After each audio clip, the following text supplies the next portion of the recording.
Today's episode of the Ross Cloud Podcast is sponsored in part by GospelStationCharts.com, where you can view gospel radio station song charts and track the promotion of your song, such as view how many stations are playing your song and how often, including what day and time your song played. Check it out now. Visit GospelStationCharts.com. Hello and welcome to the Ross Cloud Podcast. I'm your host, Chris Ross, and this platform was created to motivate and to inspire in hopes that you will become a better you. I'd like to give a shout out to everybody that's listening all over the world. Thank you guys for tuning in to the Ross Cloud Podcast as we travel through the clouds of life, empowering each other. I got a special guest with us. You know what? He's not even a special guest. It's family. We got family. I got the one and only Mr. Mike Anderson with us. What's happening? Mike Rae Anderson. Mike Rae Anderson in the house. You know. Hey, bro, listen, man. Bro, it's always a pleasure and an honor to have you on. And, man, we always have some great conversations. Oh, yeah. I like the way you responded to that feed not too long ago. Oh, yeah, man. You got to kill them with kindness, man. And you did a great job of it, too, man. I was very happy about that, too. I knew I didn't want to respond. I was like, shoot, let me let Mike respond to it because it was his, it was everything. It was your quote. It was what you said. So I said, in all honesty, Mike needs to be the one to actually respond to that and get that off. Yeah. And see, what I thought about when I was addressing the situation. Yeah. It was so crazy as a scripture came to me. And the scripture was, forgive them, Father, for they know not. Yeah. And he knew not because he didn't see the whole show. He just saw that one portion of it, yeah. And did not realize where that statement came from and the context of it and what it was applied to. And a lot of the times we find ourselves in situations where we judge things that we have no idea what they're applicable to. Yeah. Whether it's the moment before or the moment after. Yeah. And so when I thought about that, I said, you know what? Forgive him, Father, for he knows not. So let me just kind of respond in kindness. Yeah. To show him that we're not on a platform that attacks your opinion. Oh, not at all. Even if it's your uninformed opinion. Even if it is, yeah. An uneducated guess. Yeah. And that's just how I saw it to the point to where, okay, And then I know he kind of responded from another place. Yeah, he did. He did. The racial barrier and the racial disparities. But it wasn't like that, though. No, it was nothing like that. And I just feel at times, man, we let people be who they are. A lot of people be like, oh, no, don't come for me. Don't come for me. And I'm just like, yo, you can't even come for me. Right. You can't come for me. Right, so, right. Yeah. That's why when the response was like it was, I was like, man, I was going to respond, but I said, you know what? That would be impulsive. Exactly. And I didn't want to be impulsive. I wanted to be very well thought out when I responded. But I was like, he didn't see the whole show. So to his defense, it was like, okay, he going based off of a quote. Exactly. Off of a clip. But it was such a profound clip. Yeah. I had to use it.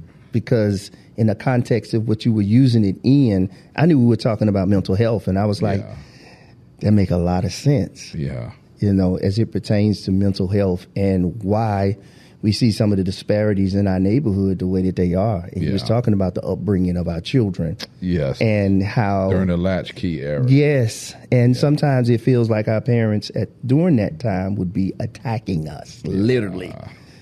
Yeah, kind of... projecting that trauma on us. Exactly. And it continues to just span and get worse. Yes. And when we take it, then we take it to the next level when we leave. Yeah. Leave the nest. But anyway, you did a great job of responding. I was glad you did. And listen, I would say to the people that are watching the show, oftentimes we do clips, but it would behoove of you to go and watch the entire episode so you get the full understanding of the clip. Exactly. And why it was said. Yes. The reason it was said. Yeah. So, it's I remember in school that when we would read through a chapter for the week. Okay, yeah. And then later on, we would have the quiz. Now, there was no way in the world that we could take that quiz unless we read the whole chapter and studied the whole chapter. Got you. And do good on the quiz, unless, of course, you cheated. You know Right. So, in essence, I'm looking at it like, sometimes you need to go back and read the whole chapter, man, and you might understand exactly why. Cliff Notes ain't going to do it. Cliff Notes definitely not going to do the Cliff Notes of Cliff Notes. Yeah. So, That ain't gonna work. You got to see the entire episode so you can really understand what was said. Yeah. If you're going to be a critic, watch the whole movie. Be a critic. Yeah, and dissect that bad boy. Exactly. Yeah. Now, and then if I give you the opportunity to do that, then so be it. So be it. Right. But if I tell you something that is based on experience and my experience. I was going to say that. That's right. Because your father was an ex-soldier. Am I correct? Yeah. He went to Nam, right? And Korea. Korea War vet and Vietnam War vet. Oh, yeah. He back had to back. So double trauma. Trauma. And watched his brother get lynched when he was young. So. Oh, wow. It's crazy. Yeah. That trauma can carry over, man. Shout out to Jay Gunn, who just came out with his new album, Game 7. He played me in my life story, A Polished Soul. Ah, yeah. But Jay Gunn talks about, in one of his songs, he talks about the trauma. He's saying that his son is becoming a better man than him. He's glad that he is watching this. And he hopes he just goes outside and run and enjoys the sun. Sure. And, is not one of those guys that coops himself up, But he talks about the fact that he's not going to pass on that trauma that his father brought him. Because his father also was in the military. And was pretty much traumatized and passed it on to Jay Gunn. Sure. So Jay Gunn talks about that in his song where he says he's not going to pass that on. And that's just how I am, man. I don't take that trauma and pass that on, whether it's my son, whether it's kids that I mentor or whatever the case may be. That trauma is for me, and I respond to my trauma the way that I need to whenever it's triggered. Yeah, I you know what, and to your point, you don't even do that with adults either. No. The one thing that I have noticed about you and your character is if it goes there, then you just cut that individual off. I'm not dealing with that. It's just kind of like I'm going to walk away from that because I don't even want to be triggered. Yeah. That's what I get from you. I'm kind of like that, too. I try not to put myself in predicaments. Oh, you are. I watched you one time, and I saw your face. I saw how you... It was funny because you didn't even say a word. I saw your face just do something like... Yeah. And you tighten up. Yep. And pretty much just got away from the whole conversation. Man, I'm that way, bro. Yeah. I don't even want to do that. Yeah. I don't even want to open up that, I'm not much of a debater because I'm diplomatic in my thoughts. Yeah. I try to see the side of everybody for the most part. I'll agree. If I agree, I agree. If I disagree, even if I disagree with you, I still try to take a diplomatic approach because it's like, I don't know why you're that way. Yeah. I don't know why you're wired that way. I might not like it, but I'll be like, hey, man, that's just who you are. Yeah. Unless, now my brother's totally opposite. He would be sort of like you. He would debate and say, no, no, it can't be that way. It should be like this. Exactly. This is how we're supposed to be, man. Like, I feel you. But I still think you, but you know what, though, Mike, even observing you, I'll say this. Now, when I stand on something, I'm going to stand on it. Yeah, but I also think there's a lot of grace there, too. Yeah. Let me say that. Grace is what I see. Grace. Yeah, grace and mercy. Grace and mercy. Bro, we all need it, too. Yeah. Right? And that just comes from the fact that, the Creator, all praises due, has just had that same grace and mercy upon my life. Sure, indeed, with bro. all that I've done and all the imperfect choices I have made and all the irresponsible choices that I have made. Yeah. Our Creator has given me that grace and mercy to even be able to sustain in this very moment. No doubt. without falling apart. Yeah. You know what I'm saying? So look, man, I'm going to switch gears a little bit, and then we're going to get into the meat of the conversation. But that was a great way for us to open up, though. Oh, sure. Because we didn't get a chance to really talk the last time, really go in detail, but we said we was going to talk about it. Yeah. But, man, I got to compliment you on the fit, fam. Okay. And you're rocking the AIs. I ain't even mad at it. And, hey, man, peep this out. You know, AI is the vice president of Reebok now. Yeah. Which is dope. That's dope, man. Culture, like he was a culture icon. Man, he was a cultural icon to the nth degree, man, to the point to where this brother, you know, nobody really peeped him in his brain movement. His business movement. Crazy. And he came and just crushed the game now. He did, bro. You know what I'm saying? He did. You know, and I always tell people when he was playing for the 76ers, and I was watching him, I only got a chance to experience him watching him on TV in prison. Oh, gotcha. Okay, that's right. You was locked up then, wasn't you? So, okay. Yeah. Mm-hmm. And I had these same shoes. Yeah. On the inside. You know what I'm saying? They were brought to me, and I was rocking these joints, playing basketball and everything in them, and it was something about AI, man, that I knew that he came from a struggle, and he kept struggling. He did. While he was going through the league and while he was doing his thing, you know what I'm saying? And to me, what I saw was that black sheep, that regardless of what pressure the struggle puts on him, he is still going to endureth and he did. Till the end. He did, bro. Yeah. And you know what else the beauty about that is? I have to give kudos. I don't know whether it was his agent or his manager that set it up, or somebody at Reebok that set it up for him to still be good. It was his whole team.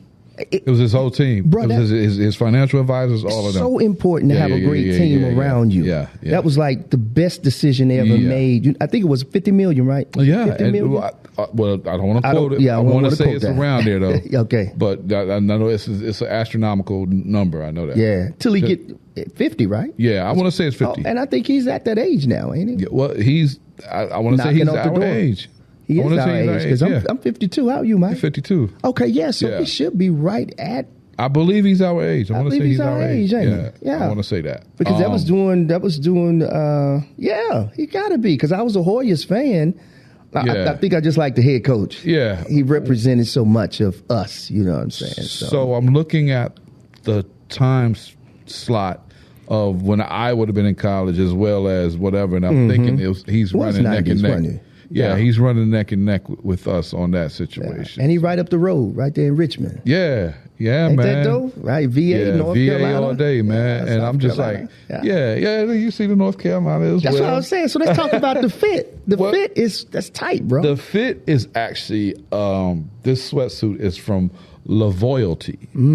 Love and loyalty. I like that. And so it's designed and made and gifted to me by none other than Jonell Young, which is the brother that played Jizza on the Wu-Tang Saga on Hulu. I love it. Yeah, so... Fire. Yeah, so this is a brother that we met early in the game while we both were doing our thing, auditioning. Sure. We was auditioning for the BMF in Atlanta. It was the major audition, and we both were introduced to each other by a sister, actually, who's an actress as well, doing her thing in Atlanta, Rachel, and or Rachel, I should say. And she was like... introduced us, say, hey, I think y'all got like the same energy I noticed about y'all. Sure, so we met, and then just recently at the Peachtree Village International Film Festival, we met again, when we won first place, and he got the Rising Star Award. Wow. So when I saw that he was doing his thing, man, I always love an entrepreneur that's an actor or an artist as well. Absolutely, bro. And so when I saw that, he was doing this, I bought one. No doubt. And then he gifted me another one. Gotta love it. Yeah, that's how it goes. And so it was a beautiful thing, man. And when I got it, I was like, "Oh snap! This joint is hot. I'm gonna ride this with my AIs and the Carolina fit. Right. You know what I'm saying? And guess what? Because it's Carolina blue, and he know me. Hey, I'm a Carolina boy. Hey, I'm gonna say it like, well, I ain't a Carolina boy. I'm actually Duke, but it's all good. It's all good. A house divided. Yeah. Right? But I was gonna say, man, like the young young people say the drip is amazing, my brother. You know, drip, you know what I'm saying? Wet. But nah, it's definitely dope. Shout out to Jonell Young, man, who's doing his thing, man. He just came out of Beverly Hills filming this new project that's going to be off the chain. Oh, wow. And he's on and on and on and on. Yeah. And we like that, man. We no like doubt. to see ourselves excel in the world of arts because of the simple fact that, man, there is a big disparity in the arts. It is, brother. No matter where you go. No matter where you go. Whether it's on set or on the field at the Super Bowl. Sure. You see what I'm saying? Yeah, which is a great segue. I heard you mention the film festival. You guys won the award. Yes. But, you know, we talked a little bit. You had the amazing opportunity, and it is a great segue because there's a few things I want to talk about, but you had the amazing opportunity to go to the Super Bowl this year in Vegas. Yes. So I kind of want to talk about your experience with Vegas before we get down into the meat of the conversation, because you already know what I want to ask you, right? Yeah. So there's a few things I want to talk to you about. First, we might not be able to have this conversation because of the unwritten rule. Whatever happens in Vegas stays in Vegas. Well, we won't go into details. Nah, it wasn't like that. I promise you, man. Got you. I was on my old man shit. I was going to sleep. I don't know how many times. Well, you know what? We at that age group where we fall asleep. I fall asleep in the movie theater. It's called naps. It's called naps, my brother. It helps sustain very you. Healthy. Yes, sir. Very healthy. You know what I'm saying? Definitely. But I saw you post a few things, man, that was super dope. And I saw you getting off, I guess you was getting off a bus. Oh, yeah, and the NFL good bus. Friend of yours is a ref. Man, and he's a black referee, which is crazy. I mean, of course, I know we see it a lot, but every time I see it. From North Carolina. From NC. From NC, I love it, man. I love Fayetteville, North Carolina. I love it, man. Shout out to my boy, Patrick Holt. We had been boys since 7th grade. Gotta love it. At Ann Chestnut Middle School, man. Come on. And we, grew years and years into friendship, man. And, shout out to him, man, because he made it possible. Yeah. He was selected to referee his first NFL Super Bowl game, man. Yo, Patrick. I'm definitely going to make sure he listens to this, man. Yes, sir. Man, it was just amazing and beautiful. And then one of my homeboys that we also grew up with was able to attend with us because he gifted him as well with a ticket. Oh, love it, Atiba. Shout out to Atiba. Used to teach right here in Greensboro, man. Okay. Then taught in Winston-Salem, and now he teaches in Charlotte. Okay, cool. But he's a marketing teacher. And I love it. We all got a chance to really, really experience it, man. We had fun. Had good seats in the stadium. Come on, man. Man, we had the little light up thing around our neck when Usher came out, man. Boy, I was doing my Usher dances, man. No, you wasn't, man. But you know what? That's our era, though. Yeah, that's our, for me in prison. You know okay, I forgot. I experienced a lot in prison when it came to music that I wish I would have been home for. But when I came home in 2008, I was rocking Usher, man. I was rocking Usher hard. Hey, man. Here I Stand was the name of the album, man. With Moving Mountains and all them up in the club and all that. What? That whole CD, I was rocking that joint for 2 years straight on my MP3 player. Man, listen, Raymond versus Raymond was... that was a good one. I want to say... I could listen to anything now. Anything, really. Was it 8701 or 80701? Whatever that number was. Whatever that number was. I don't want to... That was a fire album, too. I go back and listen to all his stuff. It's all of it. It's timeless, bro. Yeah, because it's streaming anywhere. You can basically go anywhere and find it, Spotify, whatever. You know what I'm saying? Pandora. Man. And so when I find it, I listen to it, and I'm like, yo, I didn't hear this because all I was hearing was radio music when I was on the inside. But when I would listen to it now, him, Neo, he's another one. Oh, yeah, Neo's fire, too. I'm just like, yo, these cats are those type of artists. When I listen to their music, man, one of the things about it is that I think about what ATL was when I was gone.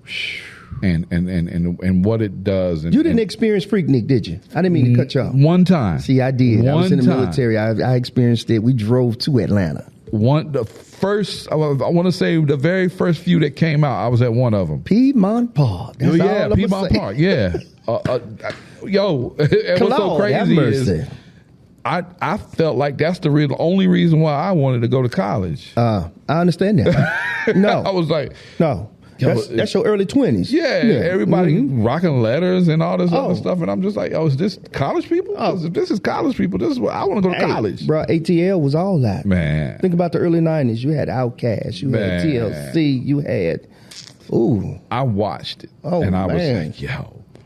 This Lil is a Jon, whole new movement. Yeah, Lil Jon, crunk music. Jermaine Dupri was on fire. Man, you talking about Lil Jon, man. I'm thinking about a story with one of my homies, man. Pastor Troy was high. That white Cadillac, well, he painted it or whatever in his video, Lil Jon. My boy sold him that Cadillac. My boy Larry Rivera. Man? Yeah. Wow. Shout out to Larry, man, who has sold him that Cadillac but never gave... You know how that goes. I got you. Yes, sir. Yes, sir. But he sir. sold him that Cadillac, man, and it was pretty. Oh, it was pretty. Oh, yeah. Great time. Great time. The 90s was a great era, man. I was feeling it on the inside. I ain't gonna lie. 90s was super, super great. I really enjoyed the 90s. What was it like, man?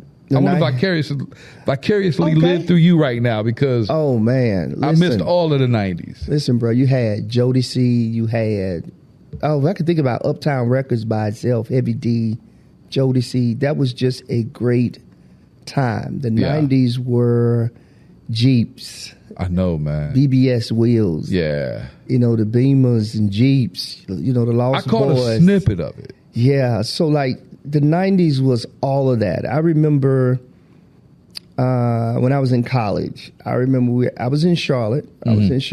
Things didn't go well for me at Johnson C. Smith, so I ended up going to Central Piedmont Community College. I didn't want to do my schoolwork. I wanted to party. That's just what it was. Let's just say what it was. But I ended up going into Central Piedmont Community College. And then I remember traveling back and forth. Durham was on fire then. That was during the time that Grant Hill was at Duke. Okay. So during that era. Yeah. During that time when Duke was like on fire then. But I used to go to Central a whole lot in my early 20s, like before I went to the military. I went to the military like in 92, because 91, I left for a little while, then I went to college.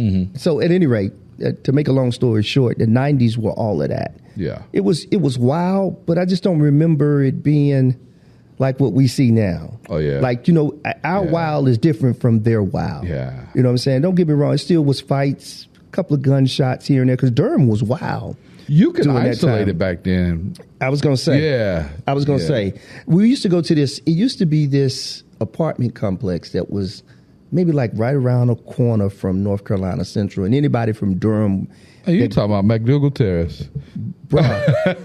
Okay. And the only reason why I know is because I had a program that was doing stuff for the kids in that area, man. Say no more. So back in the 90s, they used to have like these huge block parties. Yeah. And dude, it was wall to wall like this. Yo. Like, it was a party. It was just a party. And my roommate, he was from Durham. So, man, we would go to the Bull Town so much. I'd be back and forth Charlotte to Bull Town. You got to say Bull City. Bull City. I said Bull Town. Sorry about that. No. Boy, I already know. The Bull City. The Bull City, yeah. Okay, the Bull City. Please forgive me down there. Yeah, that's right. Bull City, yeah. Bull City. Please forgive me, That's where Jay y'all. Guns is from. Okay, please forgive me, y'all. The Bull City, okay, not Bull Town, all right?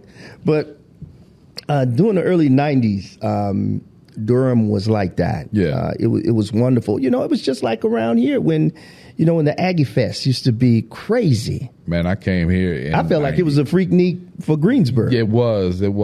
Gate City, from one end of Gate City all the way down to the school was insane. So the 90s was great. Even with me going to Columbus, Ohio with my homie. Still best friends today, man. I had the opportunity to go to Columbus, Ohio. I was trying to make a decision on whether I was going to go to college. Yeah. He was going to DeVry at the time up in Columbus, Ohio. And Columbus was a new world to me in the 90s because, they got the no helmet law, just like down there in Myrtle. Yeah. You don't have to wear a helmet when you're riding the bike. So when I went there, I was like, oh, this is cool. Oh, yeah. This different. So it was a different experience. But to your question, the 90s were everything. I felt like it was the best time you had the Timbs. Yeah. I was a huge fan of them, so I had a pair. Yeah. I had I think they 40 Belows. Yeah. I had a pair of 40 Belows, the ones that Tupac wore in Juice. Exactly. I had a pair. I wore mine loose. Yeah. Long trench coat with the hood on it. Yeah. You know what I'm saying? So 90s was I got all a snippet of it. I left in 91. Okay. So I got New Jack City had already came out and everything and all of that. And I got a snippet of it. But then when I left, I knew I was leaving an era that would never be forgotten. Oh, yeah. Beepers were hot then. Man, what? I had a Sky Pager. Yeah. My mom said, how you get a Sky Pager? No.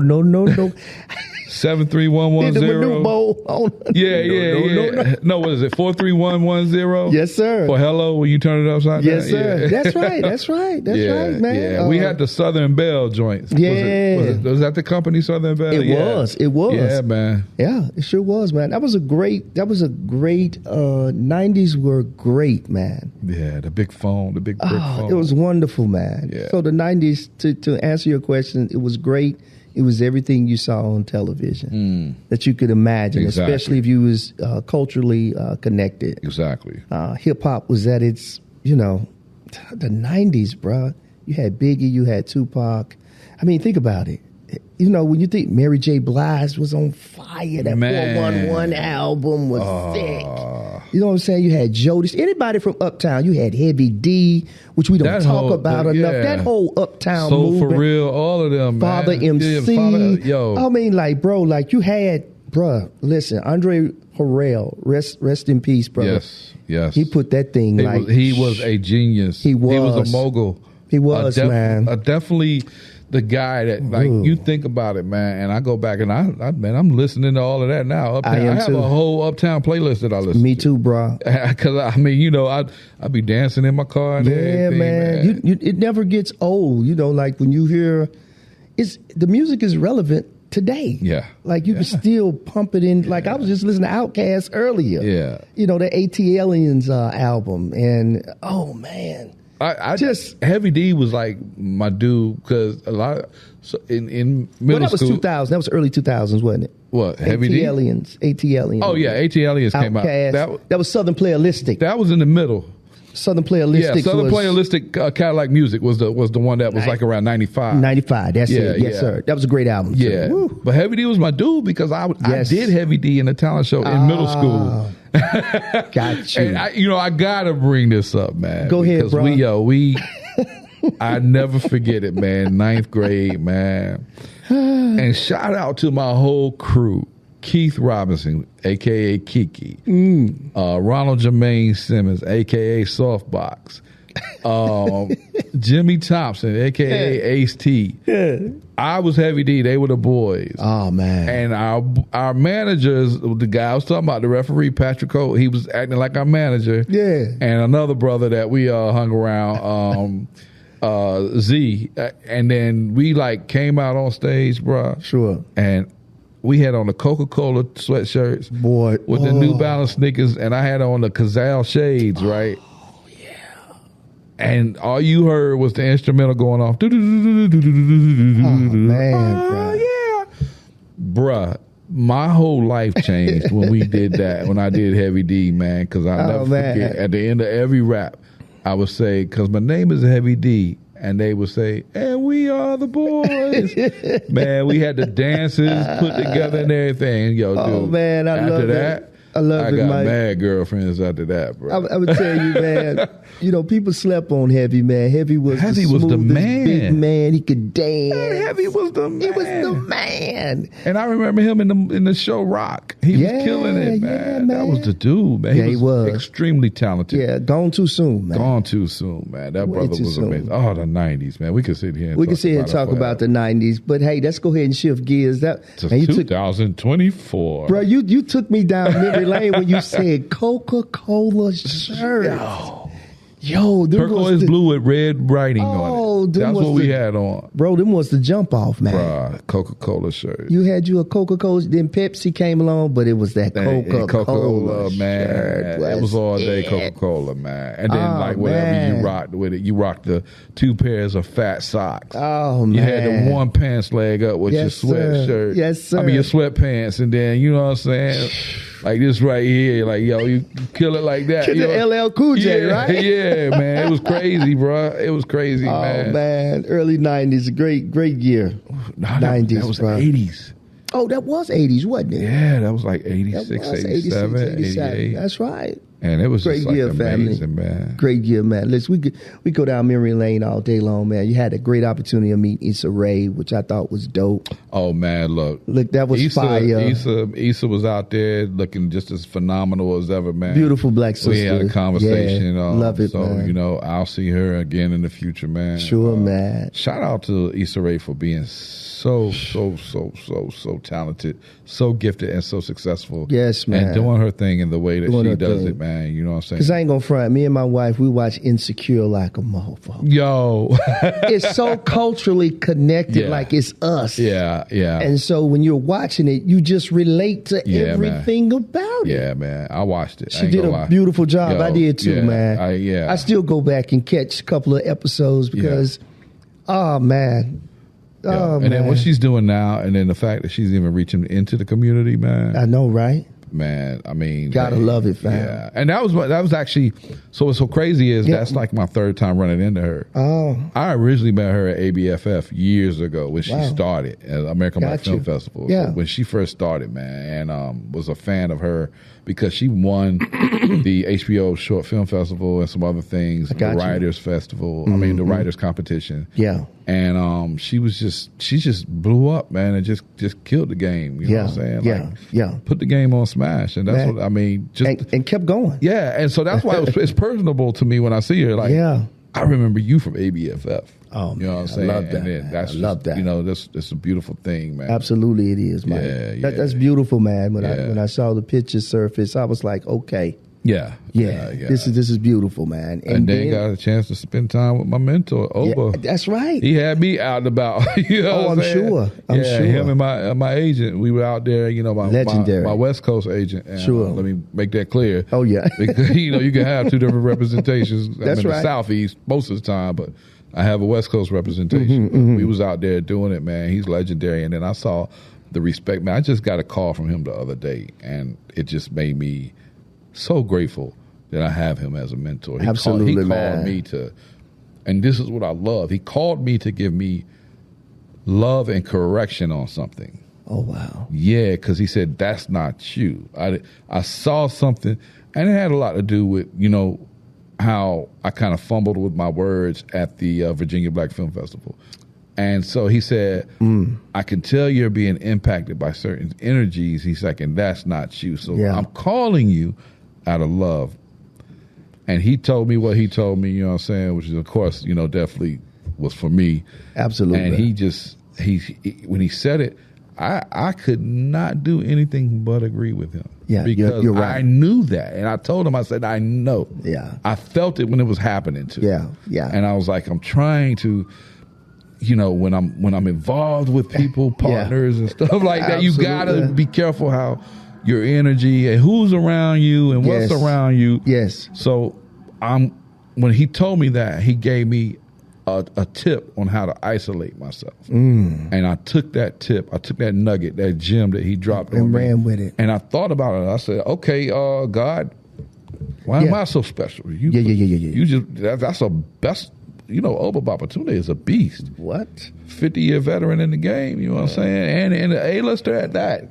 I mean, so this dude speaking into me and pouring into me. Yeah, you can't take that lightly. Nah. Yeah, you don't take that lightly. Yeah. You know, to your point, you was talking about isolation, and we're going to go back. We're going to go back because I want to talk about the Usher performance, but I also want to get into, you know, the National Black anthem as well. So before we get into that, I know, you know, that was the most overwhelming feeling for me in that moment. Oh, I'm sure. You know, when you was talking about isolation, you know, I missed out on a whole month of February. I fell ill.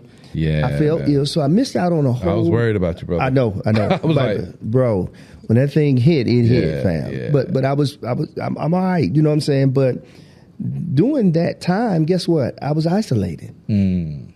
I didn't have anybody to talk to other than my spouse, of course, who was taking great care of me during that time. Other than, mom and, family, direct connect with family, of course, checking in on me. But I was in a situation where I was very isolated. And I told my mom, I was telling my mom and my wife, I said, I think sometimes God will have you sit down for a little while and reflect. Exactly. And think about the direction that he wants you to go in. You know what I'm saying? Outside of course, some of the things that you want to do, of course, but we try to follow the creator as much as we can because that's the ultimate creator. That's the ultimate. Yeah. That's the vision. That's the supreme being in my life. So, it's like whatever he has for me is going to be perfect, outside of what other people want me to do or be a part of. That's cool. But what I want to do in the direction that he has me going in, it made me just sit back and think. You know what I'm saying? Really, I had time to think. I had time to sit down. And I came in and I said, you know what? I'm going to switch some things around. I'm going to do this. We'll have a section where we just do interviews. We'll have a section like this right here that I put together. We can have this kind of conversation. You know what I'm saying? So you have a multifaceted business, if you would. Yeah. So you could do so many different things in here. And I think during that time of sitting down and being at peace, it's just you and the creator. Yeah. Yeah. You have time to really think. You have time to kind of say, okay, I got to separate myself, like you said, from this so that I can do this. Exactly. I can't entangle myself with too many other things. I got to stay focused on the big picture, basically, whatever that is, whatever your goals and aspirations are. And when you connect with God, really connect with the creator, the source, I swear, man, things just open up. I can see it. I can see it in the feng shui of the rearrangement of the studio. I know. I was like, oh yeah, he was doing some one-on-one with somebody. Yeah, I did. And then I can tell that the ambiance itself was something that gave you the ability to really become healed. Yes. From what it was you were going through. Because I think it was a whole lot. Yeah. Sometimes when we get ill or we get sick, it could be a variation of things. Yeah.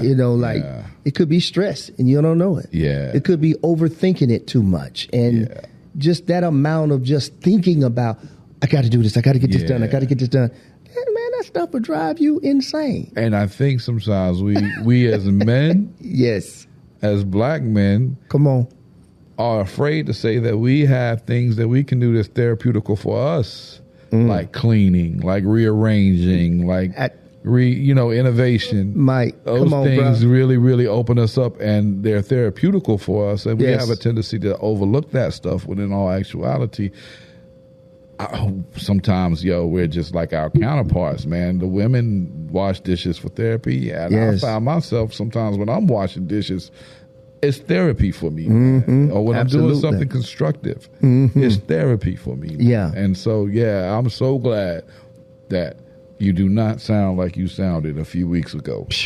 Well, it was crazy. I thank God I got over that hump. Thank God for healing me, and we back at it. I'm so glad that I had the opportunity to sit down and we reached out, we talked, and I'm glad we were able to get this done today too, of course. But man, you went to the Super Bowl. I'm gonna switch gears a little bit. Of course. We switch gears a little bit and get back to the meat of the conversation. You went to the Super Bowl. You got the opportunity to see Usher perform with the skates and the whole nine. It was amazing. Yeah, I'm sure it was. Yeah, I'm sure that was pretty dope. But one of the things that I wanted to talk to you about, your experience, because we hear so much. If you're paying attention to YouTube, you're paying attention to the news, if you're engaged with the world, pretty much, kind of just not in a rabbit hole somewhere. Right. Not in a rabbit hole, but really keeping your ears to the ground, to the concrete, just to kind of see what's happening so you can stay vigilant. Exactly. And stay focused. Exactly. And aware of what's happening in the climate of the country, of the world, really, right? So there was a thing that came up about the National Black Anthem which we know James Weldon Johnson. Mm-hmm. Am I right? James Weldon. No, James Weldon Johnson. Same guy behind, what is it? Where's my phone at? Because I don't want to quote that wrong. No. But I think I'm right. James Weldon Johnson, right? Yeah. Okay. Guy's trombones guy. Yes. And so, when you think about that, you're sitting back and you're like, well, this right here is such a controversial statement to make, to say that it shouldn't be sung at an event such as the Super Bowl, and that with a black quarterback, and that the country is that we have enough division within our country. And I'm thinking to myself, wait a minute, we didn't create division. We didn't create that divide. That wasn't our intentions. We didn't make that up. We were brought here with the intentions to be slaves, to be workers, to not have value. For fair trade. For fair trade. It was for money. Yeah, and guns. So right. That they could win tribal wars. And so one of the questions I wanted to ask you, and this may be kind of a devil's advocate in a way, me playing that role. Did we stand up for the National Black Anthem? During the singing of the National Black Anthem? You were there. Yes. So I got to ask you, what was that like? Did we stand up? Unfortunately, and disappointingly, I would say maybe 10% of the black population that was at that game stood up. I was part of that 10%. I stood up for two reasons. I love Lift Every Voice and Sing. Sure. Which is the National Black Anthem. True. We sang it every year at Kwanzaa, which is something that I'm a big proponent of. Yep. We sung it at so many different other events that I used to do and performances that I did with the African American Dance Ensemble, Chuck Davis, Baba Chuck Davis, may his soul rest in peace. I'm a huge fan of the National Black Anthem and the balance of the fact that I think it's what probably might have avoided a few things had it been implemented before with some of our great football players. Understood. That took a knee versus standing and saluting. We won't get into that, but what I hated was that there were very few of us that stood up. I stood up and sang. Sure.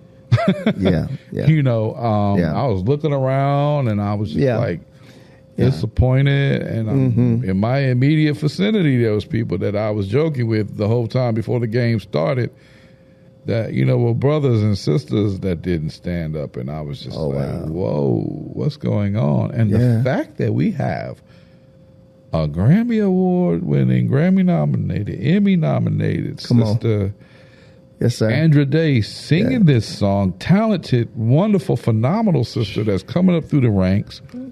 She played in the film with United States versus Billie Holiday. Yes, sir. And did a great job. Yes. Killed that. Yeah, and she's vocals in a and all. new movie about black artistry, exhibiting forgiveness. I think it came out this year, about to be out, or is out there now. Yeah. Talented sister. Yes, sir. Sang it as her own rendition and did a beautiful job. Yeah. And didn't even get the applause that I felt like, even from the people sitting down, like, okay, well, if you didn't stand up, at least applaud. But didn't. Yeah. Brother, I promise you, as bright as I am sitting here right now, the Huey Newton almost came out of me that day and wanted to really curse every colored person from this spectrum to that spectrum out and say, do you not know what just happened? Yeah. Fact. You can't. Yeah. You cannot know because hey, you know what? Okay, I get it. Yeah. Don't want to stand up. Yeah, All right. fine. Yeah, fine. Yeah. But Yeah. I'm trying to figure out Yeah. why man? we are so anti I don't know. Black national anthem. So anti. I don't Lift know. every voice and And sing. sing till earth and heaven ring. Rings. Why are we not supporting something that can get rid of the racial disparities in sports, the entertainment industry, and so on and so forth? Why are we not supporting something I don't know. that is a sign and a breakthrough Yeah. for what we've been screaming and asking for this whole time? Come on. Bro, we've been asking for it. And the other thing that gets me is, and I'm so glad you shared that. I was hurt. Yeah. I was hurt. Yeah. I'm sure it was disappointing. I just went to a show not too long ago. It was at I want to say Wentz Memorial. Gosh, I hope I'm correct on that. Mm-hmm. This church is 100 years old. It's 100 Yes. years old. And it was done by Deidre Anderson. Shout out to Deidre Anderson, Miss Anderson's daughter. Legendary Miss Anderson. Oh. Winston-Salem Theater Company. No. Yeah.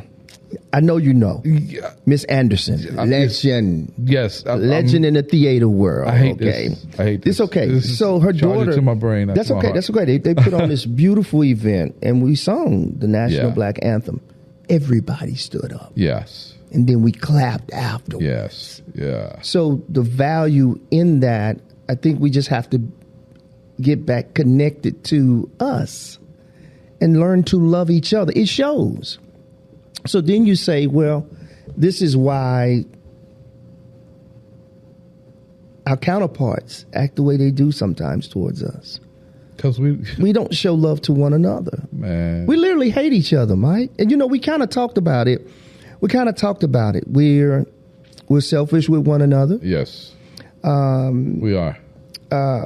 We kind of verbally abuse each other. We gatekeep against We each other. gatekeep against each other. Yes. There are a Tremendously. few. Now, there are a few out there that I see as I pay attention to social media that really are about trying to teach us about wealth, trying to get us to the next level. And quite naturally, if anything that you have, then if it's valuable to you, it's an investment into yourself. You pay for it. Sure. You pay for the services because it's services that's going to help you.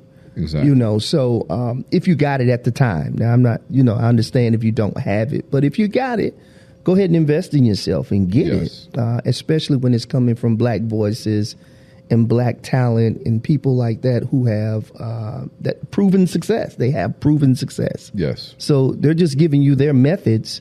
You got to do the work, of course, but they're course. giving you the blueprint for your success. So I just wish that we could, join forces more and stop fighting with each other. I think that's the most discouraging thing. I just don't like seeing us fight each other, man. That was my downfall. Black on black crime. It was my downfall in life. Yeah. Oh, mine too. I would fight. I would fight and argue, cuss you out, and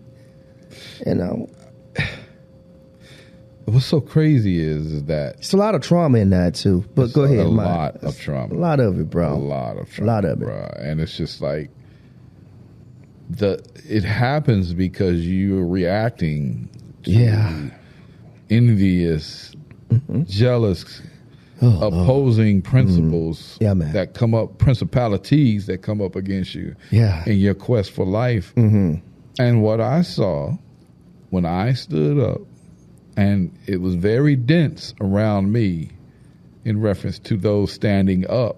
Sure. I saw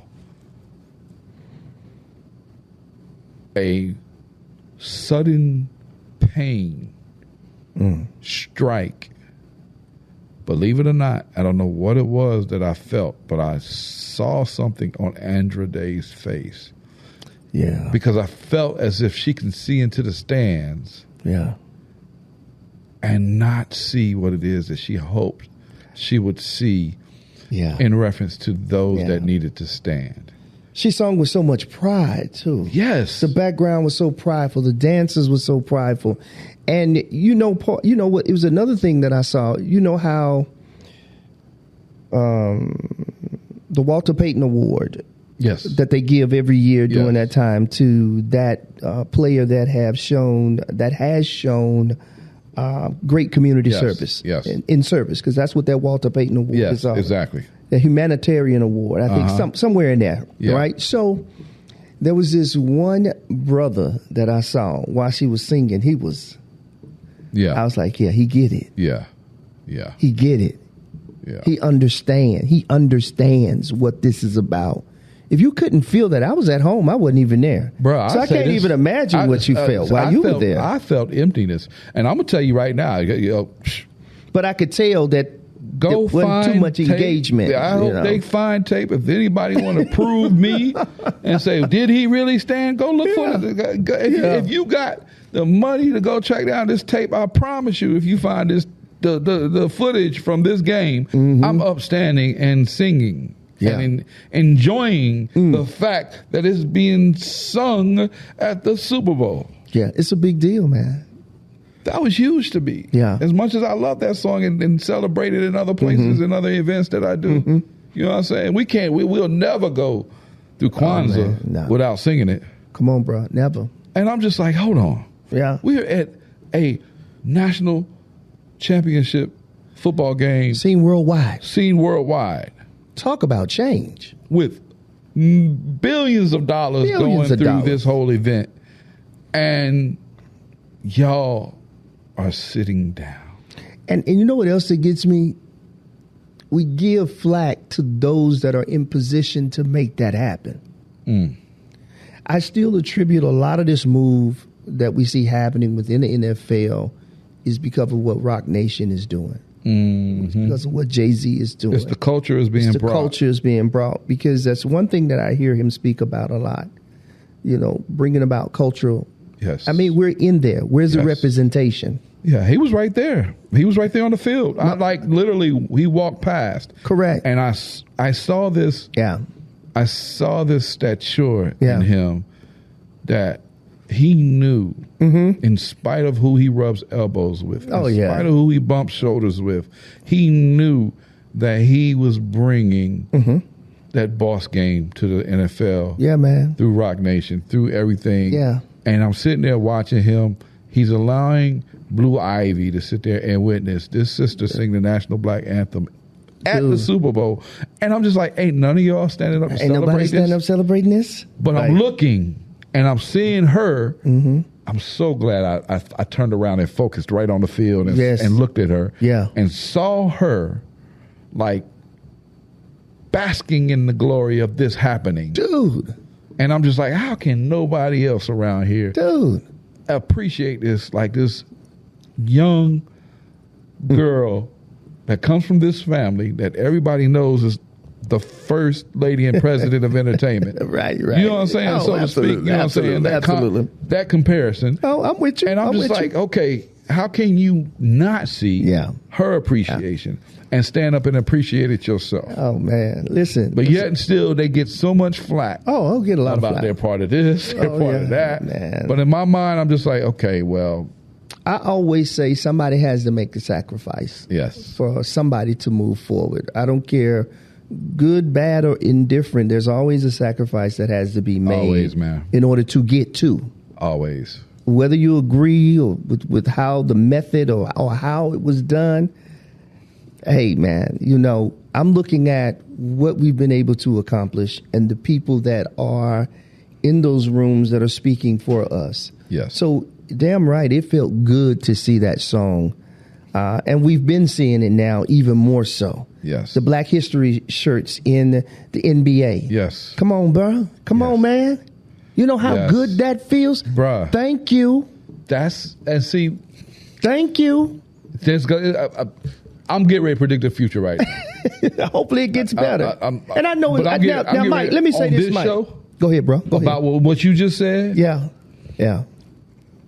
Somebody is going to try to invalidate what you just said. I'm predicting the future right now. No. Hey, and let me tell you why. Go ahead, brother. Go ahead. The reason why they're going to try to invalidate it is going to be like, oh, they should have been gave that to us. And already, it's that one voice that always ignorantly reaches out and invalidates or try to take away from the value of one success after the other. Yeah.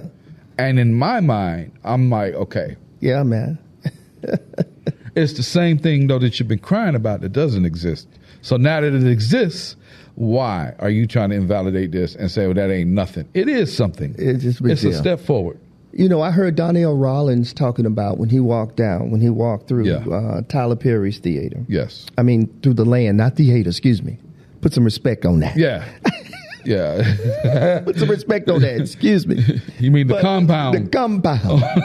So he was talking about when he was walking through there, he was like, man, Harry Belafonte, Cicely Tyson, Oprah Winfrey Studios. I mean, like named after all these people. Will Smith. Like he was just going down the line of, and I'm paraphrasing, but you get what I'm saying. He was just talking about the majesty and then the land that it was on.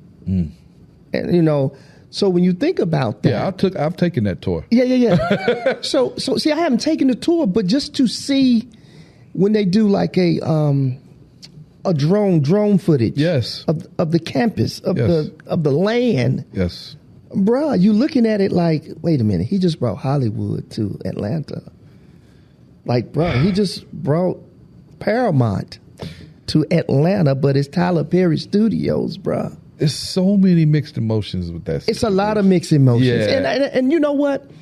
In all fairness, I understand. Yes. Everybody has an opinion, and that's okay. Yes. It really is. But I think when I look at the big picture, and the opportunities that are being provided to African Americans, black folks on a whole, then, I kind of say, well, God, the diplomatic individual in me is like, well, he might have had to do this, but hey, look at the bright side. I guess somebody got to take one for the somebody team. Take one. and so with I guess all that's due what respect, you say. With all due respect, I guess with that's all what you due say. Respect, somebody got to take one for the team, bro. Yeah, when you think about it, you see it happening in life in general. Even in marriages, somebody's making a sacrifice in the relationship. Somebody is giving up everything in order for somebody else to thrive. Yes. So some people have that attitude about it. Well, if I can change the game, if I can be the one to change the game. See, everything is perspective. It's a perspective behind it, Mike. Yes. Now, personally, I wouldn't, but no. I'm not going to, but you don't have to. Yeah, I don't have to. Yes. I feel like it's already been done. Yes. I can walk different. I can walk a different road. Yes. Because that road has already been taken. Yes. I don't have to take that road. The road less traveled. Correct. Yes. I don't have to travel down there. Somebody's already traveled down there. I can travel a different road. Exactly. And appreciate the value in what I see now. Yes. I see this, it's tangible. Like, it's realistic. Like, he did that, and if he did that, then man. Yeah. So I guess, you take a deep breath on it, Mike. You do. You take a deep breath on it as the moral side things, you look at it and I'm with you in what you said earlier. It's like, it's such like what we both doing, like there's the things so we much that have can be to said, do, but so much that doesn't need to be said. I was going to say, what happens is when we do get those success gems and those success factors and those rewards and awards that come from all of that, Lord have mercy, we start complaining anyway, because we ain't gonna do nothing but complain. Oh no, we ain't gonna do but complain, bully people, Lord talk about have mercy. them, come on, man, spit on them, tell them they can't be put. You know what I'm saying? And then we wonder why they got clicks. Yeah. It's because they're the same people we would never let them be part of our cliques. Yeah. But in all actuality, we got to stop clicking up. Yeah. And click together. Let's click together to figure out how to be one and deal with each other. Because I'm gonna tell you something. Everybody got issues. Everybody, man. Every single person on the face of this earth, man. Your issues may not be my issues.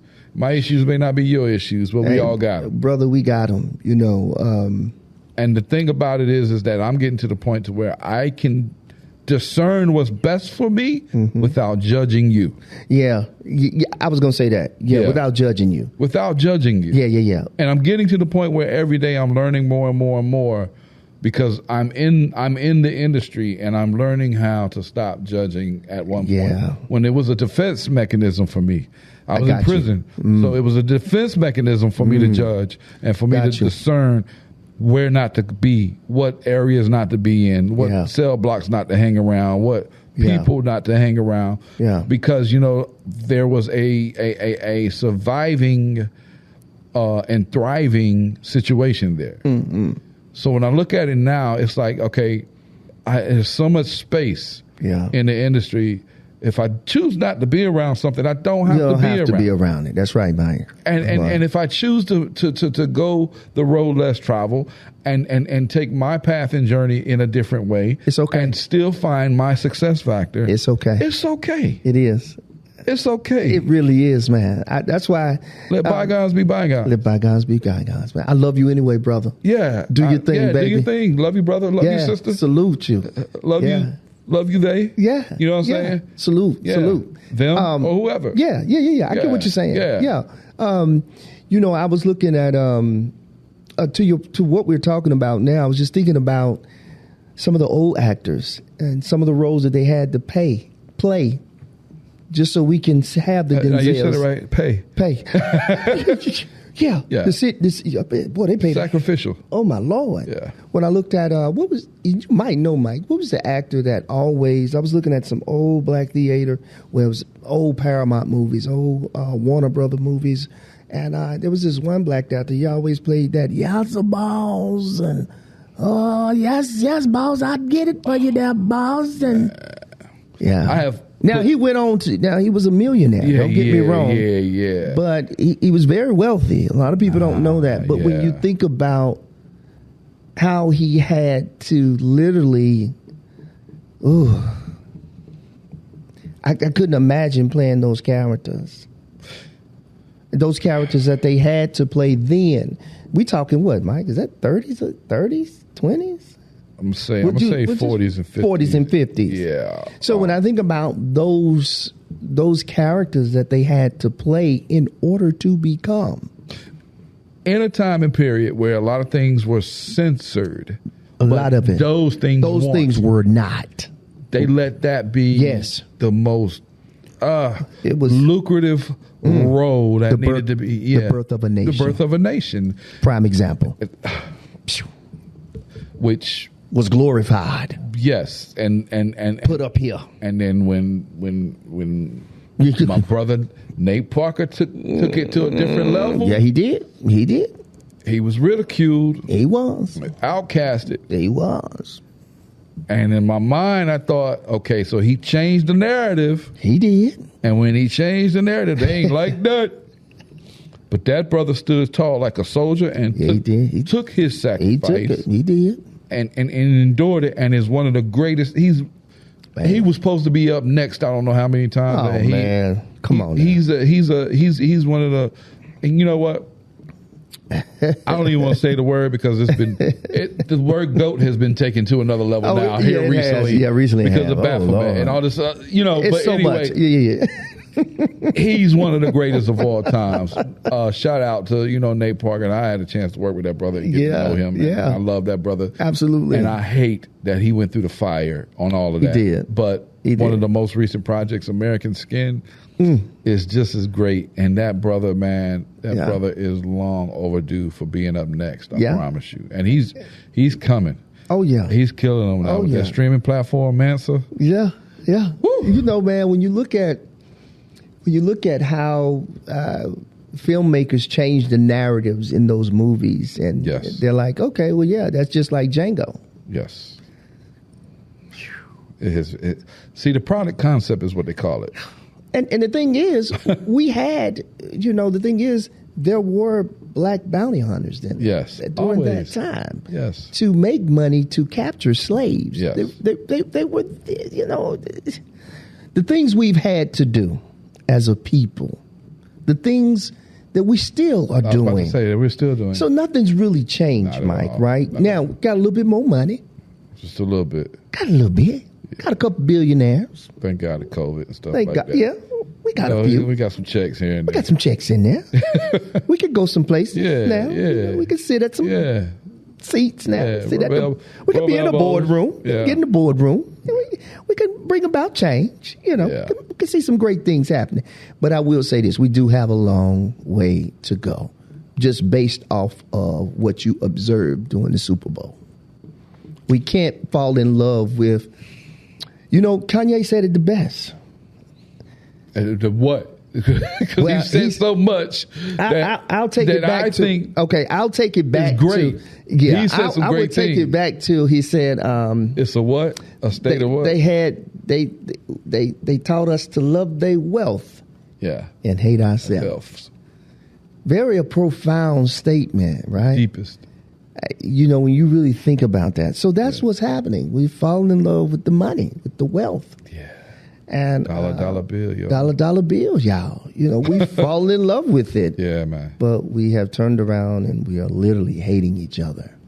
When you think about what's happening in hip hop, the state of hip hop, with all of this killing and shooting. Now, there is a caveat to that. We got quite a few millionaires that have been made. Yes. A lot of people own property and land, and you know they're living the American dream, if you would. Yes. But on the flip side of that, what's happening still with the South Side of Chicago and Memphis being the murder rate is insane. Even when I think right here in our area, right in Winston-Salem.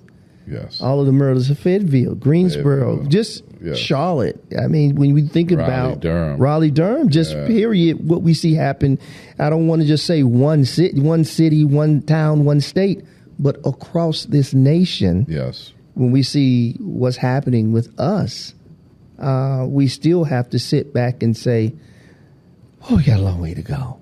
Yes. We're still marching, brother. We're still holding our fists up. Man. We're still saying fight the power. And spending money to replace the shoes that we're wearing out because of the simple fact that that's all we do is march. That's all we do. March, talk, march, talk. You know. So the importance of us getting out there and voting, so important, Mike. Very important.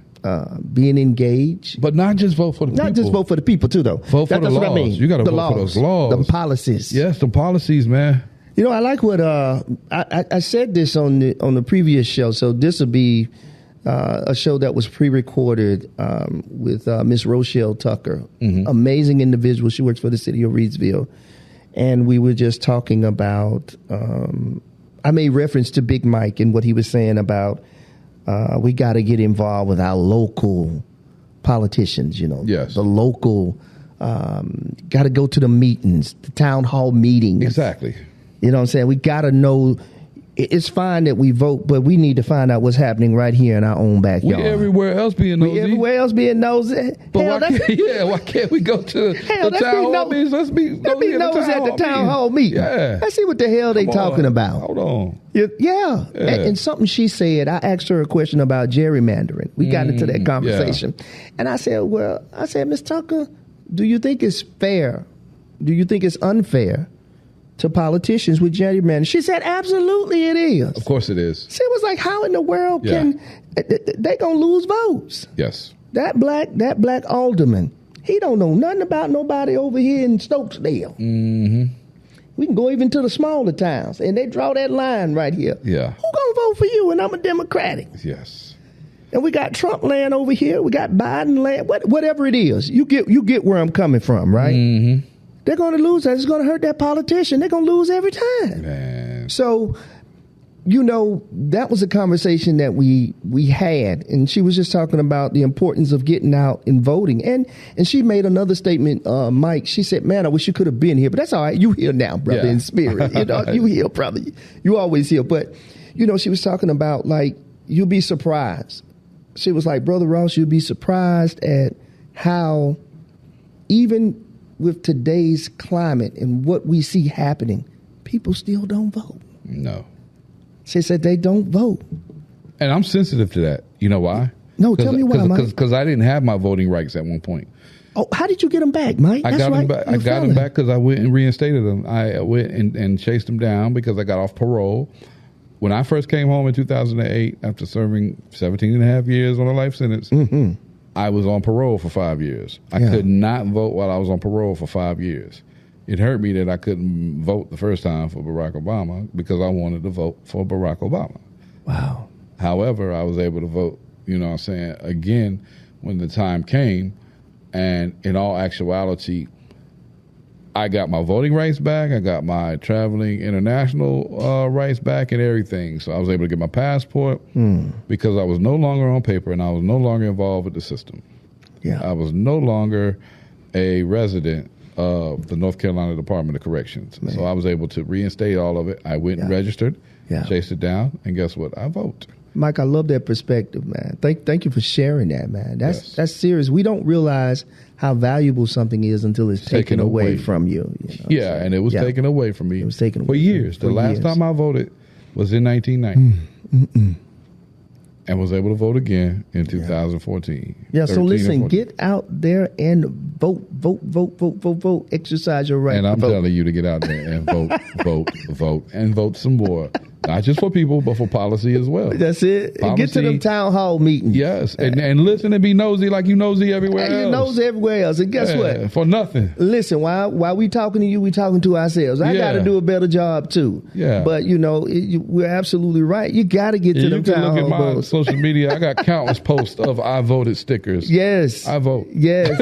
Yeah, you got to get out there and vote. Ain't no need of you complaining if you ain't going to vote. Nah, man. Shut up. If you ain't going to vote, just shut up. Just shut up if you ain't voting. If you ain't going to get out there and vote. Yeah, man. And then complain. You never know. You never know. Your vote may be the very thing that gets that candidate in the office. Yes. And get those policies taken care of. Yeah, so we can be bills. Yeah, man. So they can turn into laws. Come on, man. we got to know what's affecting us. I'm just a bill. Sitting on Capitol Hill. Yeah, we gotta change that. Oh man, but you know what though, Mike? Those were great cartoon snippets during those times. Man. We had the best teachers in the world, man. Yeah. Wow. Schoolhouse Rock, man. Yeah. They taught you to brush your teeth. They called me yuck mouth because I don't brush. How's about a kiss? Hell no, I ain't kissing your yucky mouth, man. Right? Yeah, it was crazy. It's crazy, man. We had great teachers. Yeah, we did, man. So Mike, look, man, this has been like a great conversation, like always, brother. Yeah, it's always like a reunion every time we get together. Definitely, man. And, man, I really do appreciate you stopping by, man. And my pleasure, man. I love being in the Ross Cloud studio doing the Ross Cloud podcast because one thing I can say about you, brother, is that you have taken podcasts to a whole nother level. I appreciate that, and family. You do your thing. Thank you, brother. And I would always be happy to and never be afraid to recommend you as somebody that can deal with an event or deal with, you know what I'm saying, significant people on the level of a platform, man. Because the Ross Cloud podcast platform is definitely super dope, brother. And I'm definitely a follower and a subscriber. Yes, you are. A fan. Yes, you are. And all of that. You know what I'm saying? And, hey, you know, and I enjoy being on this, man, because there's positive conversation that comes from this. It shows how brotherhood should build. Yes. You know, when we engage in dialogue. Come on. And it gives us the opportunity to give our opinion to the masses. That's right. That may have a whole different opinion until they hear our opinion. Exactly. So, we're able to teach and we're able to learn, you know, That's for those of us that, those of them that want to come at us with critical opinions or critical perspectives, then, we understand it. We understand it, yeah. It's got to line up with what's really going on. It really does, man. Yeah, it can't be absurd and out the way and random. Man, let me tell you something, man. I got to give a shout out to General Johanna and the ISUPK, the brothers of ISUPK. Salute to you, General Johanna, and to my man, Brother Iraq. Hey, Brother Iraq. Yes, indeed, man. I appreciate those brothers. Good brothers, man. Good brothers. They are, man. Really and truthfully. In the trenches. In the trenches for us, man. Really. It's a beautiful thing. So misunderstood. So misunderstood. Yeah. But that's the reason why, is because when you miss something and you're under something, yes, you never see what it stood for. You know what I'm saying? I don't think people really, really have an idea of the work that they're doing in the community. Oh, no, the brothers are getting it, man. That's how I met them. Whew. They had pulled my son to the side, and yeah, man. There was, until they realized, okay, his father is present in his life. Yeah. You know what I'm saying? They was talking to him, or they seen something special in him and just pulled him to the side and talked to him, man. And, the fact that they're misunderstood in public, but actually extremely approachable. Very much so. And not always debatable. No. You know what I'm saying? And not trying to force anything down your throat. Not at all. They give you the opportunity to make up your own mind, but they're going to give you the business. They're going to give you the business. They're going to present something and back it up with actual facts. You know what I'm saying? I can honestly say my last couple of experiences with those brothers, first of all, I think people don't really understand how educated they are either, which is with the flip side. Some brothers come from all walks of life. And how well studied and how yes. God, so wealth of information that they hold and ain't even looking at the book. Read the book. Yeah. And memorized it. Yes. And can quote it to you verbatim. Ingested it and digested it and then turn it into, food for the soul. Yes. Yeah. And convey it with so much conviction. Yes. This is what it is. Yes. So to watch them firsthand come in here, and it is beautiful. That's all I'm going to say. And I don't like ignorance. So when people say, well, who is the white brother? That brother's not white. He's Puerto Rican. Yeah. All right. I know exactly what you're saying. Puerto Rican. What's so crazy is Puerto Rican. The same thing happened. Yeah, I don't like. I hate. But I know people gonna be in the comments saying Brown and blah blah blah. Man, just like me, I get it all the time. You know? Oh, he look white, or he this, he that, and I'm he just black, like, man. I'm just like, yo, all you gotta do. Don't even worry about that. Yeah, if you know, you know. Yeah, and if you don't know, you don't know. What's so crazy is though, I had a white mother, and at the same time, you know what I'm saying, she would even tell you she wasn't white because she was from Germany. She's like, I'm not white, I'm German. And she had a whole lot to say about how America labeled her. But it's okay though. Yeah, it really is. Yeah, your daddy black, you black. Nah, man. I mean, I grew up. Yeah, so Bunce Road, Fayetteville, North Carolina. Yeah, you know your mama black, you black. Yeah, man. Yeah. I mean, that's how I look at it. Man. I ain't got nothing else to say about that. Oh nah. That's the longest argument in the world. That's probably gonna last until this earth is over. Until it's over with. Yeah, but it's okay. And then God gonna fool a lot of people. Yeah, it's okay. It's okay. You know, man, but like I said before, man, we could sit here and talk all day long, Mike, man. Because number one, it's genuine. It's coming from a real place of respect. Oh, yeah. And love for my fellow brother. And when I say that, I mean, I'm serious. Just in honor and respect and love. We have to learn to do that more. Definitely, brother. For one another, and respect the stance that we have too. Definitely. You know what I'm saying? Yeah, really, really dope, bro. You have really impacted my life in such a way, even if I never tell you, you know, through words, through whatever it is, brother, you have impacted my life and helped me see some things. You know what I'm saying? Yeah. So sometimes we have to do that. We have to empower each other.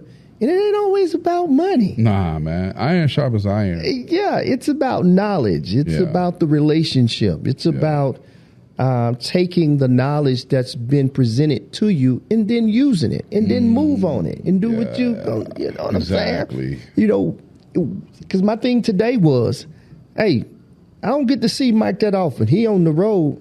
He coming through. That's work. That's work. Ain't no need of playing. And I ain't gonna lie. I thought this was my day off. But when Ross say work, we gonna work. Let's work. But you're like that. Nah, that's hey, how Ross, I I'm gonna am, shoot bro. this film, man. I'm on the way up there. Hey, let's get it. Yeah. Let's go ahead and do that. You know what I'm saying? Action. Yeah. You know what I'm saying? I can't wait to that. Oh yeah. Definitely a project in the making. Quiet. Yeah. Definitely a great project in the making. Yeah. Y'all did that. So that was awesome, and it's gonna be more. Yeah, you got a chance to see the apple. Yeah, that didn't fall too far from the tree, man. That's you all day. That little joker boy, he's amazing. Yeah. But and yours as well, brother. Yeah. I can't wait to see yours. Oh yeah, and you will. Yeah, you will. Yes, sir. You will. He's gonna be brought out of his shell eventually. Oh, and, he ain't got no choice. He ain't got no choice. He gonna get behind that camera. Not come around, Uncle Mike. Nah, he gonna get in front of that camera. I already asked him about it too. I already said, "Hey man, you want to do some acting?" He's like, "Yeah, I think I can do it. I know you can. You my son. You can do it." He will. So I can't wait till that happens, and we looking forward to it. Definitely, brother. Yeah, definitely, we're looking forward to it. But I enjoyed this conversation, Mike. Man, I appreciate you. Today. Thank you, brother, for your perspective on the Super Bowl and just everything. The National Black Anthem and just hearing your thoughts on it. And I think it was James Weldon Johnson. It was. So, okay, I wanted to make sure that I said that right. The thing about it is that I wanted to finish it off with this. Go ahead. I ended my Super Bowl journey with one last trip, and I went to go see one of my other mentors, one of my OGs. Yeah. Out in Vegas. He has a beautiful home. He welcomed me into his home to come sit with him and relax and chill. I love it. And that's OG Hawthorne James. Oh, I saw the pictures. Yeah, man. Beautiful Big home, man. Red. Big giant pool in the backyard. Love it. Man, I can't wait to meet him, man. Oh, man, look. And I know it's going to happen. It is. It's definitely going to happen, man. Can't wait to meet him. And the thing about it is, man, he dropped some jewels on me too, man. Sure, man. Because he knows my eagerness and he knows my journey, but he knows my heart. Yeah. And he has even thanked me, for rekindling a few things with him, man, because he loves the work and he is so underrated, so underappreciated. I agree with that. And I'm like, yo, this brother is a beast in front of the camera. Man, he is. And when I ran lines with him on one of the projects we did recently, man, in the Matchbox, I was like, yo, this is who I want to run lines with all the time. You know what I'm saying? Like, this is somebody that invigorates you, man. Yeah. And gives you that pow. And it shows on the camera, too. Man. I was going to say that. Brother, man. Because in your film. He brought me out. Yeah, that was good. That scene in the jail, in the cell. Oh, yeah. Oh, no. Yeah. He brought me out as a director on that one. Bruh. Those angles. Yes. Well, you can see actually in the cell, but you can tell you was away from it. Yeah. Like I peeped all of that. Yeah. From him sitting down in the cell. Yeah. Even when you pan back and then the close up on it. Yeah. The conversation with you, your younger self in that with Joshua Gunn and Jay Gunn. With Jay Gunn's, that whole conversation piece. Because I watched it over again. I watched it twice. Yes. I paid for it the first time. Then I went to Tubi. I ain't gonna lie to you, Mike. It's all good. But I want you to pay for it, and you can get the book too. Definitely, bro. A polished soul. A polished soul. Yes. Just remember, man. That's me pouring out my whole life story and it's dope. Just giving people that jewel, that gem. But Hawthorne James, man, when I finished my journey up with going to see him before the night I had to go back to the airport and come back to North Carolina, man, and turn right back around with to California a few days later. Yeah, you did. Ooh, but anyway. Yeah, you did. When I went through that. That was another film festival too, wasn't it? Yes, the Pan-African Film Festival, man. That was amazing, man. We have to have you come back again and talk about that. Yeah, we definitely talk about that. Did you see Dr. Umar while you was out there? I didn't get a chance to see it, man. I'm sure he was out there. I wonder if he was out there. No, he was out there. That brother's on the grind, though. Yeah, he's definitely on the grind, man. Yes, sir. Yes, sir. But no, I saw other people. Sure. Yeah. You could tell we downtown, right? Yeah, man. I was like, okay. At first, I didn't know. I thought somebody was hollering. And then I heard the siren, and I was like, okay. No, we're right smack in the middle of everything. That's the reality of it, That's the reality of it, brother. Yeah, so man, it's but all I know good. one thing. I know one thing. Yes, sir. I have definitely, since you got me working, definitely worked up an appetite. Yeah, man. We get ready to go get something to eat. We're going to go get this food, Yeah, man. we finna go get something to eat. We fed our souls. We fed our souls. But now we got to feed the stomach. Sir. So listen, I hope something was said to you that can help you become a better you as we travel through the clouds of life, empowering one another. Listen, this is the Ross Cloud Podcast. I'm your host, Chris Ross. Make it a great day and keep being great. Peace. Today's episode of the Ross Cloud Podcast is sponsored in part by GospelStationCharts.com, where you can view gospel radio station song charts and track the promotion of your song, such as view how many stations are playing your song and how often, including what day and time your song played. Check it out now. Visit GospelStationCharts.com.